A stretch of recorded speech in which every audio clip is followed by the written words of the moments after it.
teaching that I like to do is, we only have one person talking at a time, so no one else talk, okay? Except for the person on call on. Now, if you have something extra you wanna add to it, then you can raise your hand and I'll pick you. But if you're making noises and you're moving around, then I'm not gonna call you, cause that makes me sad. You know what makes me happy? When you answer questions really well, and when you raise your hand, you're quiet, okay? That's what makes me happy, alright guys? And I wanna find out what, you guys have been studying, okay? So I'm gonna go and CJ. We have been studying data. Data. Who can tell me when you use data? Go for it. Well, we use data like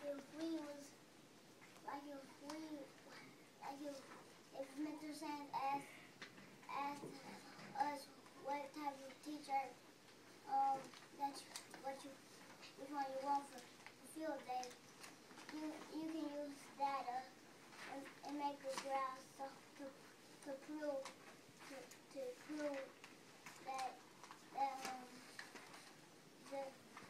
that color that's the most votes. Okay, so you make a graph. That's an interesting topic. Who can tell me a little bit about a graph? Can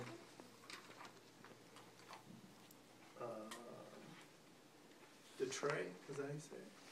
Yes. Detrey, can you tell me about what a graph is? It's about collecting data to make it, and you gotta justify why you make a graph. Good word. I like the word justify.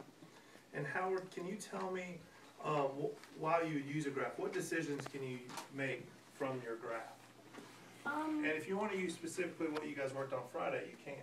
Tell me about Friday's graph. Mr. Sands did lay up the most because he good at it. Okay, so he took a bunch of different shots on the basketball court at different places. You guys labeled your graph by those shots, right? And so you're saying that by your graph you can tell that he's pretty good at layups. Okay. Why is it important that we have a graph so we can make decisions like that?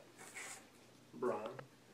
Because if you was going on a field trip and so the lunch lady would need to know what type of milk you want for cause like we can't leave our group by ourselves to go get a drink of water. So we would have to pack something, some water or milk for the field trip.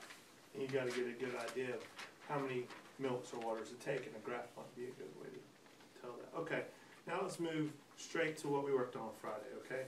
Who can tell me how many shots were made all together? 18. And how many different shots were there?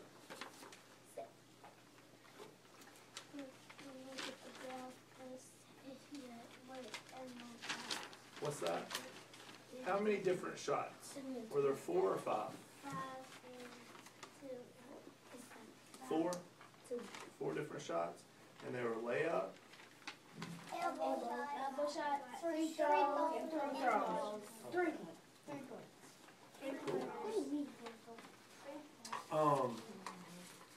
Savannah, can you tell me how many 3-pointers Mr. Sands made?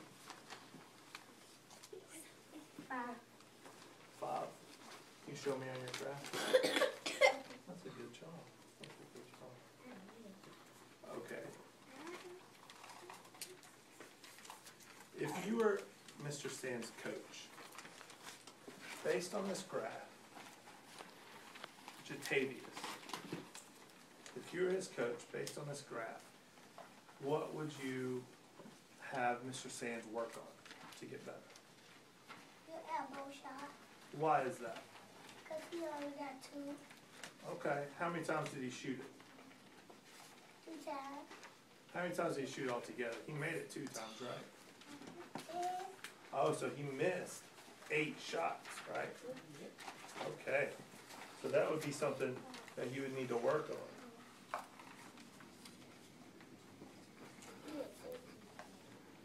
Elsie, can you tell me what's something that he's really good at? What's something that you'd have him do during the game? Layups.